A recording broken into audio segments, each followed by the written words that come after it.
me add some excitement to it, because he left out quite a bit.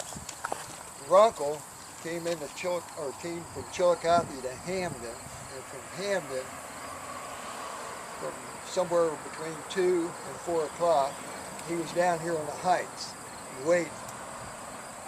Morgan came from Jackson out, I'm going to call it 124, I'm not going to call it 788, Fairgreens Road, Keenan Road, I'm going to call it 124. That's this road right here. When Morgan came through here, Runkle was already positioned all the way through here, and I'll take you later to one of the ending battle sites. So when Runkle was already up there, he'd sent a couple of his guards down here waiting. So he had skirmishers down here? Well, just a couple guards to come down to see when his group was coming. So Morgan sent 2 of his scouts in, and this is about 10 o'clock when they left Jackson. The big group followed later. A.M.? Yeah. Yeah, it was 10 o'clock a.m. when they left Jackson. Prior to getting here, it's somewhere between the hours of 10 and 11. But if you read different stories, it's kind of conflicting.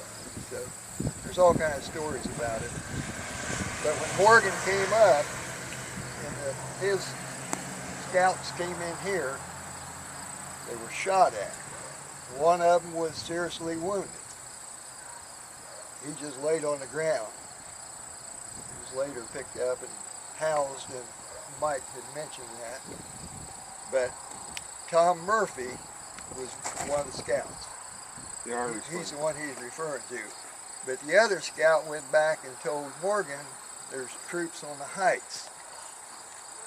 So again, it's not sure of the number. I know the longest raid had a different amount.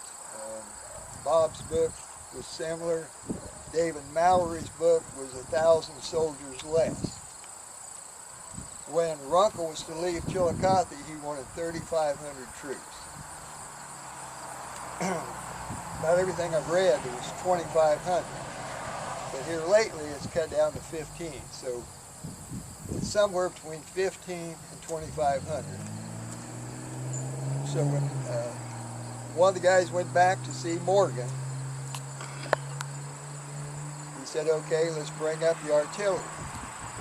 We were always told there was 2. He had 4 pieces of artillery. And we were always told that there was 2 that was brought up on this high ridge. I believe there was 1. Could have been 2, but in my own opinion, and reading all the stories, there was just 1 piece of artillery. So when he started shooting over the height, and in this wooded area right here, there's been a cannonball found there. There's been a cannonball found on the other side of the stop sign in that woods. There's been 2 cannonballs found down here, which is now the 4-lane highway. The highway actually destroyed the true battle site. There's been 3 cannonballs found about 600 yards from here, and I'm in possession of 4 cannonballs. So anyway, the artillery has been fired over the village. These guys go back and they're waiting until it stops. They're not going to come in because they don't have any artillery. So once the firing stops here from the artillery, Runkle comes forward. He has 1 group come on this side, 1 on this side, and 1 blocking 124, because we found ammo on that side. So the battle begins. I mean, that's where the actual firing occurs. Artillery is stopped. Later on, it's been told that he moved the artillery, but that's another story. So the battle here probably lasted, if he fired the cannons for a half an hour, and then they fought here with 3,000 troops. 3 hours is what they're saying, somewhere between 3 and 4 hours. A lot of damage. This little community here, if you take today's value, It was almost $400,000 worth of damage in this community. And I can go back then, it was actually 13,422, which in 1863, that was a lot of money. The biggest one being the flour mill. He destroyed the flour mill. There was talk about him destroying the Marietta Railroad Depot, but he didn't. That wasn't burnt down. Because later on, Runkle had actually used that depot to send telegraph messages. There's a lot of stories out that Runkle was in Hamden with the telegraph, but at the same time he was fighting here in Burley. You'll see several telegraphs from Runkle saying that he's at Berlin, but he's telegraphing from Hamden. Can't be. I mean, those cannot be. Runkle's story was there's 5,000 Morgan troops in Jackson. That never happened. You'll see a lot of articles, 4,000 to 5,000. You don't believe it. He started out with 2,460 men, roughly. Of course, he lost a few in Indiana, lost a few in Cincinnati. Some aborted him, some he picked up. But, you'll read an article that Runkle saved 1,300 mules in this village. Have you seen that one? Yeah. 1,300 mules. You believe that? No. In 1863, Jackson had a population of 963 people. Most of their men went to Portsmouth because they had heard Morgan was going to go to Portsmouth. Well, he didn't. So Jackson had no way to, withstand anything. So more or less, whatever they wanted in Jackson, they did. Whatever they wanted here, they did, because they were trained soldiers. Runkle's men was not. Runkle's men was basically untrained, no artillery, but to stand here and fight for 3 hours against those forces, that'd be pretty tough. I think Runkle exaggerated a lot on everything he did, but he was here and he held them for 3.5 hours, and I've always said if it wasn't for the Battle of Berlin Crossroads, Morgan would have been gone a long time ago, because he left Cincinnati on, I believe it was on the 14th, and he got in Jackson on the 16th. That's a long ways. So if he'd left Jackson when he should have at 8 o'clock in the morning, he'd have been free, but he didn't do it. So on the losses here, I just want to go over a few because it's hard to remember all these, but like I say, the flour mill down here was $5,730 was the actual amount paid. They lost horses here. And by the way, this little village back then probably had 340, 360 people. There was 24 streets. This street right through here, which I've started to rename them. I've named 12. It was down to 0, but it used to have between 24 and 32 streets. If you look back on the 1875 map, you'll see that this was a fairly thriving community. And that's what I've done for the last, 20 years, is worked on the history of Burley. I've met with a lot of older people. Used to be a big saloon store right here.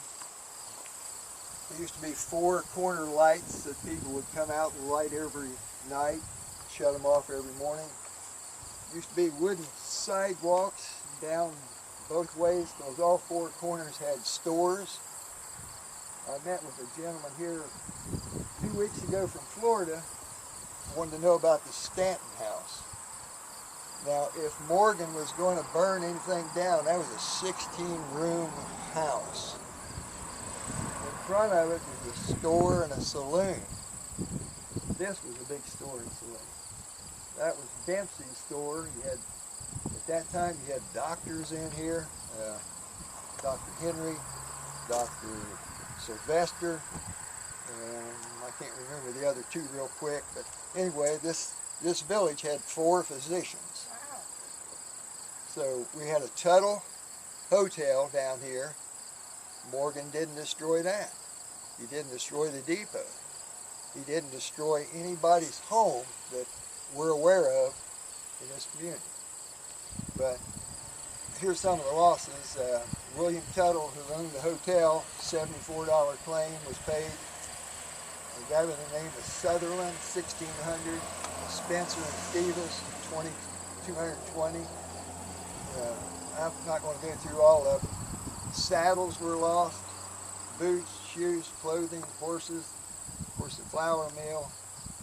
Several claims where their horses were shot, stolen, but there was not 1,300 mules saved in this little village. Anyway, like I said, the claims that the state paid this community was almost $14,000. And again, in today's money, that's close to $400,000. As far as the history of Berlin, you know, I could go on and on for hours on it. I won't. But, that's what I'm trying to do, is build this community up. Mike is really helping. Bob's helping. Wilbur's helping. I think it's deserving of being called a battle, not a skirmish. Because Wellston wasn't born, by the way, when this happened. Wellston wasn't even around. There was just mostly, Jackson County was mostly all royal.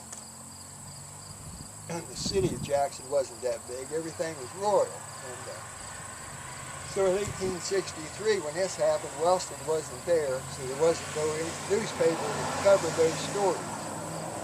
But there was a gentleman that you can look up, was Gordon Morrow, who wrote a lot of stories about Berlin Crossroads over the years.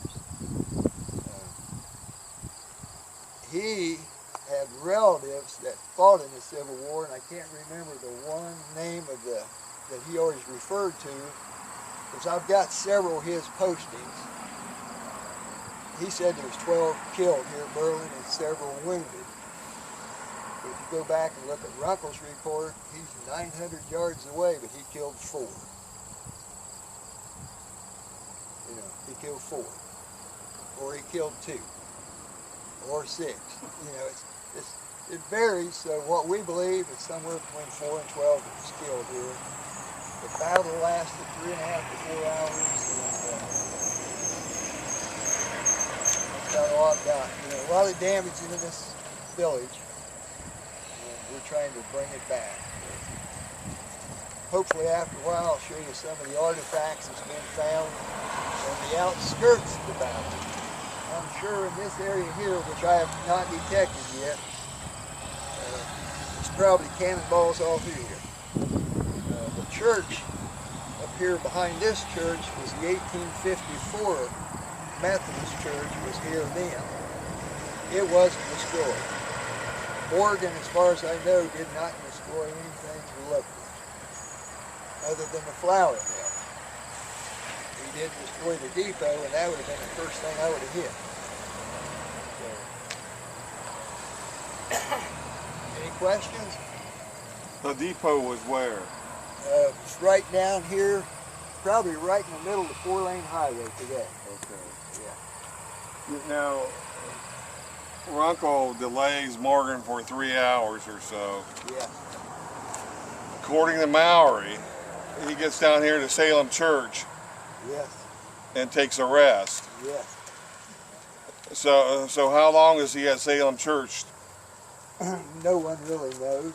I've heard that story. He's probably the only one that really confirmed that. The longest raid, Lester Horowitz, he's been on my property. Ed Sharp and his wife was on my property 14 years ago. I metal detected with his wife. Half of those stories, Bob picked his out. I mean, he knew, he studied, he went to different places and interviewed people. The longest raid, I don't think that guy I don't think he did. Mallory's book is better, but it's. I argued with him for a day and a half, and he finally signed my book after I'd argued with him. I bought a book off of him. I said, Dave, this was a battle. He said, no. I said, Dave, this was a battle. I bought your book. He signed it to Ron Salmons at the Battle of Berlin Heights. So,